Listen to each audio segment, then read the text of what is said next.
আলহামদুলিল্লাহ, আজকে আরকিউব কন্ট্রোল থেকে কিভাবে মোটর টিউনিং করা হয় সেই বিষয়টা আমরা আজকে এই ভিডিওর মাধ্যমে জানাবো আপনাদের। তো প্রথমে আমরা আরএসটি লাইন, নিউট্রাল, ইউবিডব্লিউ লাগাইছি এবং আমরা ইনস্পেকশন বক্স ছাড়াই আমরা অটো টিউনিং করতেছি। দেখেন কিভাবে অটো টিউনিং করা হয়। প্রথমে আপনার এন্টার বাটন চাপ দিবেন, দিলে পরে কুইক ইনস্টলেশন, তারপরে এন্টার বাটন চাপ দিবেন। যেহেতু আমরা ইনস্পেকশন বক্স ছাড়া, এই জন্য এখানে উইদাউট ইনস্পেকশন বক্স। তো আমরা উইদাউট ইনস্পেকশন বক্স দিয়ে করতেছি। মোটর টাইপ, তারপরে আপনার মোটর নর্মালি কার স্পিড, মোটরের যে স্পিডটা আছে এখানে দিবেন। যেহেতু আমাদের মোটরের স্পিডটা 1.5, আমরা 1.5 সিলেক্ট করলাম। তার মোটর আরপিএম, মোটরের নেম প্লেট অনুযায়ী আরপিএম বসাবেন। আমাদেরটা আছে 179, আমরা 179 বসালাম। আমাদের মোটরের আরপিএম 179, ফ্রিকোয়েন্সি হলো 23.8 আমাদের মোটরের। আপনাদের মোটরের যা থাকবে ফ্রিকোয়েন্সি ওটাই বসাবেন। 23.8। তারপরে এম্পিয়ার আপনার মোটরের নেম প্লেট অনুযায়ী বসাবেন। মোটরের গায়ে যে এম্পিয়ার লেখা থাকবো, আমাদের মোটরে আছে 15 এম্পিয়ার।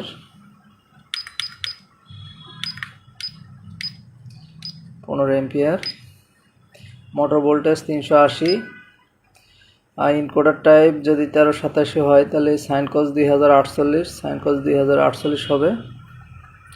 আর যদি আপনার 1313 থাকে সেই ক্ষেত্রে আপনার ইনডেট দিতে হবে। ইনডেট 1313 ক্ষেত্রে ইনডেট দিতে হবে। আর 1387 ক্ষেত্রে আপনাকে সাইন কস 2048, সাইন কস 2048 দিতে হবে। Motor direction, maximum high speed, কত স্পিডে চালাবেন সেটা বসাবেন। Shape position, encoder system, number of floor যদি আপনার 10 তলা হয় 10 করবেন। তারপরে স্টার্ট অটো টিউনিং নো আছে, এটারে ইয়েস করতে হবে। তারপরে আপনি লাল বাটনে দুটো চাপ দিবেন। তারপরে আপনি আপ অ্যান্ড ডাউন বাটন একসাথে একটা চাপ দিবেন। এখানে যদি রোপ পরানো থাকে তাহলে উইথ রোপ দিবেন, আর যদি রোপ না থাকে তাহলে নো রোপ দিবেন। আমরা উইথ রোপ দিলাম, এন্টার দিতে হবে।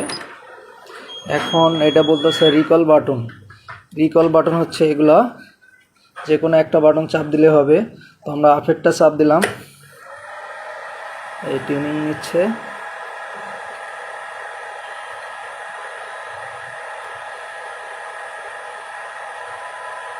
টিউনিং নিচ্ছে, একটু অপেক্ষা করতে হবে, বাটনটা ধরে রাখতে হবে।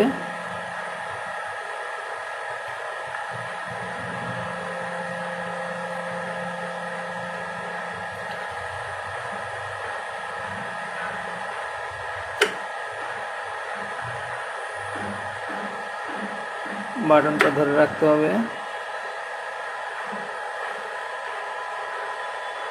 এইভাবে স্টেপ 4, 5 পর্যন্ত উঠবে।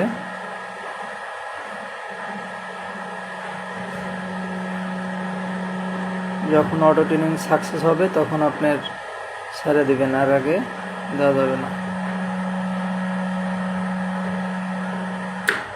এই যে অটো টিউনিং সাকসেসফুল। আমরা প্রথমে এন্টার দেব।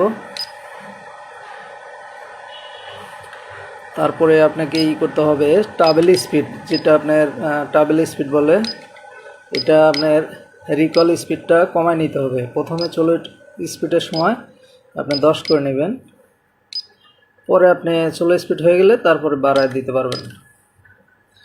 তো আমরা এখন আপ ডাউন করবো। এই যে আমার অটো টিউনিং সাকসেস হয়ে গেছে। এই যে আমি আপ ডাউন করতেছি, এই দেখেন মোটর ঘুরতেছে, মোটর ঘুরতেছে।